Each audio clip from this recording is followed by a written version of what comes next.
Okay, that looks pretty good. So now it's time for some railings.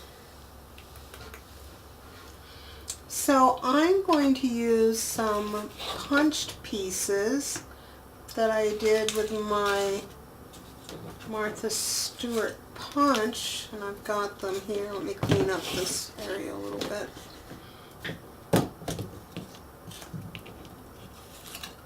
Here are my punched pieces. But if you you could also just take a 3/4 inch piece and use a decorative scissor on the top of it, or just a piece of decorative paper if you don't want to fool around with punching, or if you don't have a punch that would be the right size. So as you can see here in the prototype, you know, I just have it coming down kind of near the bottom of the stairs, and it's going to disappear inside the top part here. So in order to do that with this punch that I have, what I did was I punched, and I got about, I don't know, 3.5 inches or so punch. That's plenty. And I'm just going to trim around this snowflake a little just at the end so it's not just chopped off.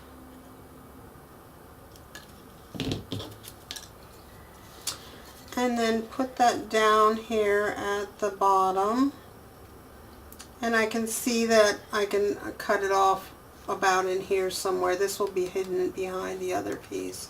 So I'm just going to mark that off here.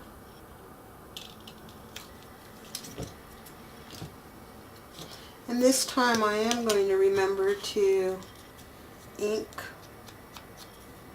This is just a little Prima chalk ink. You could ink or not as you see fit. Just add a little snow.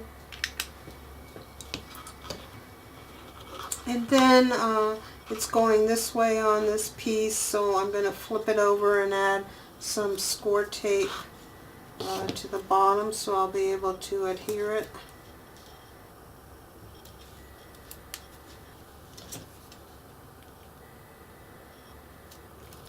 I find it best to work on one side with the railings, cut it, tape it, ink it, and put it in, and not try to cut both sides at once, because invariably if I would do that I would get the two sides mixed up.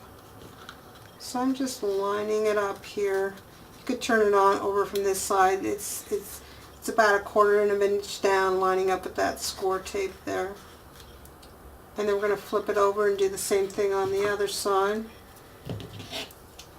I'm again going to trim off my snowflake here just to add a decorative end. Measure to see where I want to cut it off, up about here.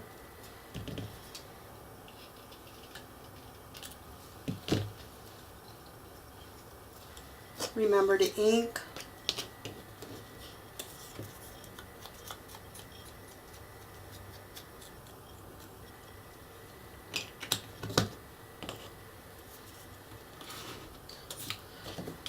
Add score tape.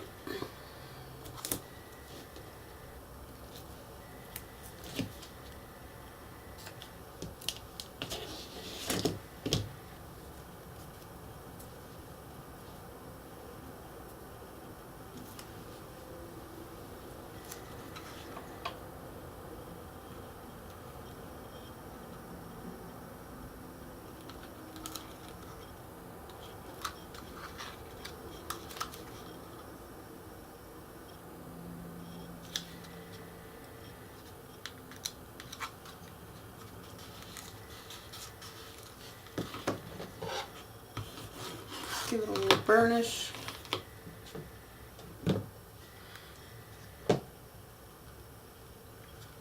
And there are our railings.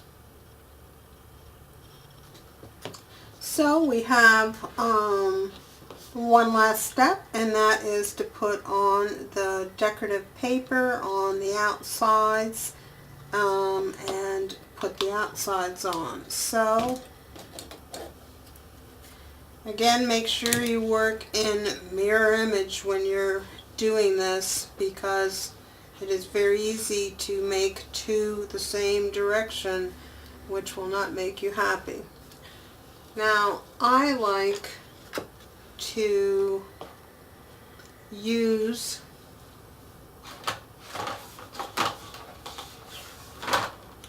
some removable tape to help me keep track of what I want to do for these. So I want to use a 1/16 of an inch reveal, and I just like how that looks. You can see it here. That's that white showing there. Now you can line this up, trace around it, and then cut off a 1/16 of an inch, and that's probably the easiest way. I like to save myself a little cutting time, so what I usually do is put some removable tape on there, come and eyeball that reveal here to begin with. Now it's stuck on there, and I can trace it out.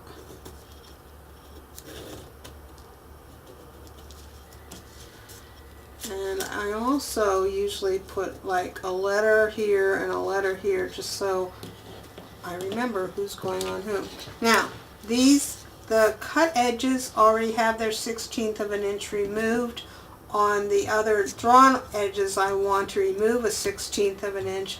You may need to draw that line. I'm just going to take my scissors and eyeball coming in a 1/16 of an inch along that whole drawn line.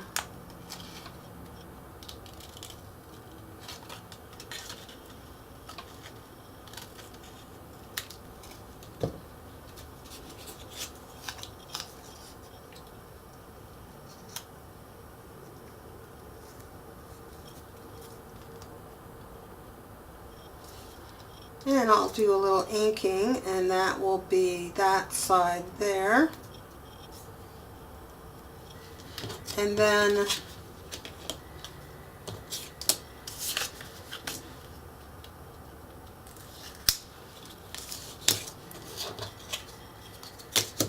I have to keep telling myself mirror image. Now my paper is not directional, so I can turn it around and put it on a different, to maximize the paper. If your paper is directional, you won't, you'll need to make sure you account for that when you go to add the paper on.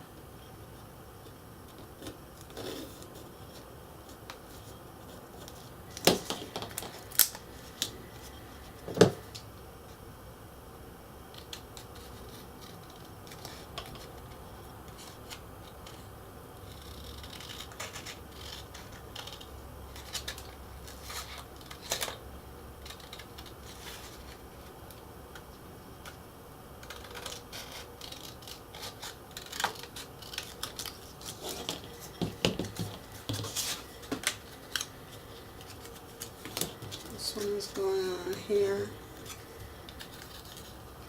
Alright, so there's my second one. Now I have chosen to do some inking. That's of course totally a matter of preference.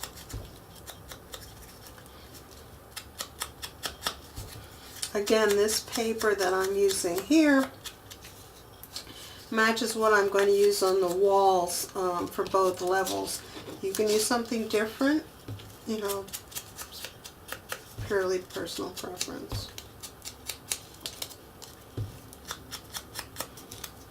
It's just plain craft cardstock that first I dry embossed, and then I used a brayer with some white ink to ink the raised portions, and then after that was dry, I went back with the brayer again with some embossing ink and used Recollections brand embossing powder is called Snow on the top of that, and that's how I created this effect that I have here. So I like to use wet glue for this. It's because it's dimensional, and also it gives me a little bit of movement if I need to adjust anything.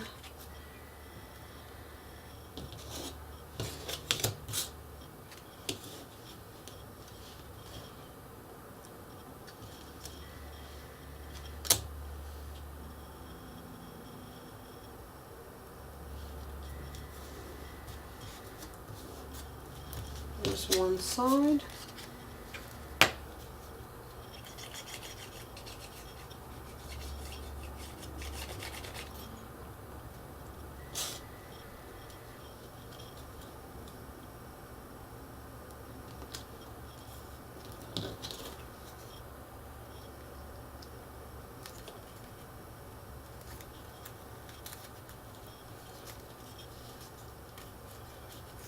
There's the other side. If this is dry, we can remove this blue tape handle. So now we just are going to use some wet glue on the backs and attach these guys, one on each side. So let's do that.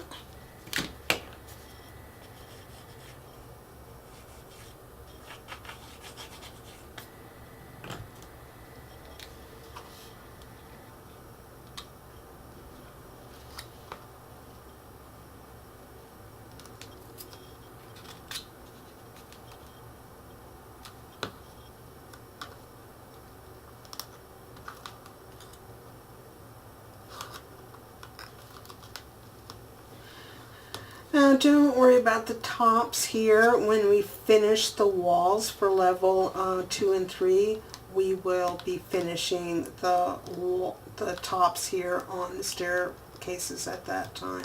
Just give them a little pinch so they stay together until the glue sets up. And let's repeat this on this other side.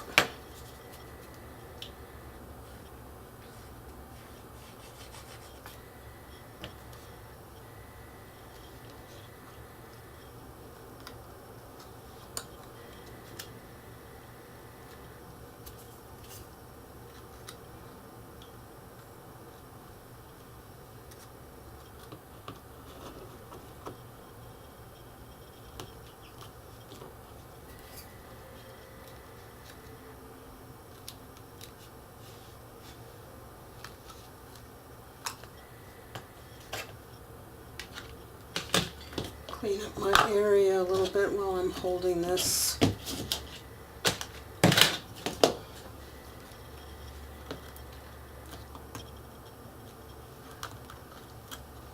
Just one couple other little finishing touches here right on the inside of the top. I like to just cut two little 5/8 inch squares of the decorative paper and put them up there at the top.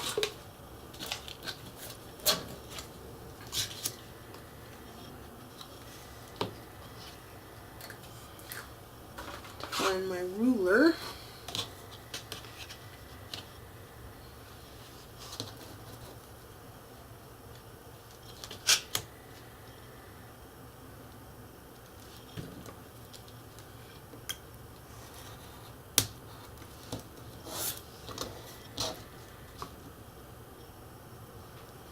Just a little finishing touch.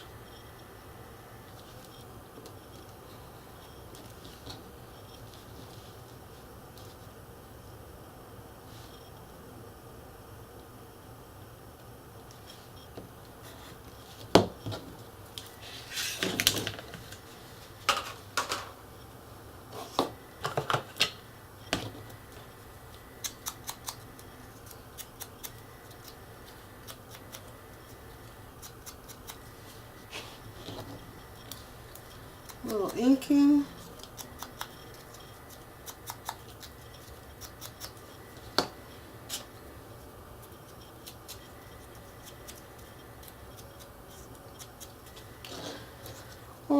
double inking in this case.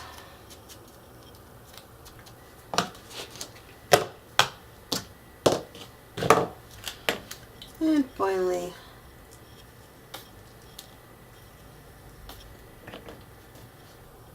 use some wet glue to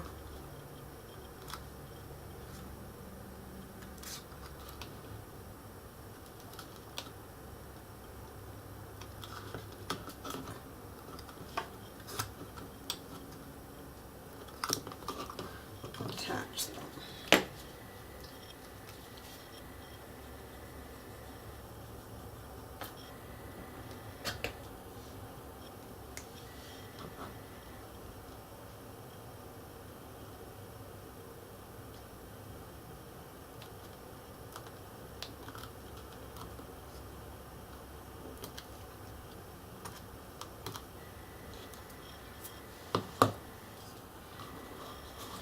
So I just need to ink my stairs here, put a little snow on them. This tab that's sitting here, this will eventually slide on to level 3, and give so that there's a smooth transition from that level to the stairs. So hopefully you found the stairs manageable, even fun to create, and we'll move on and we'll make the stairway that goes from level 1 to level 2 next.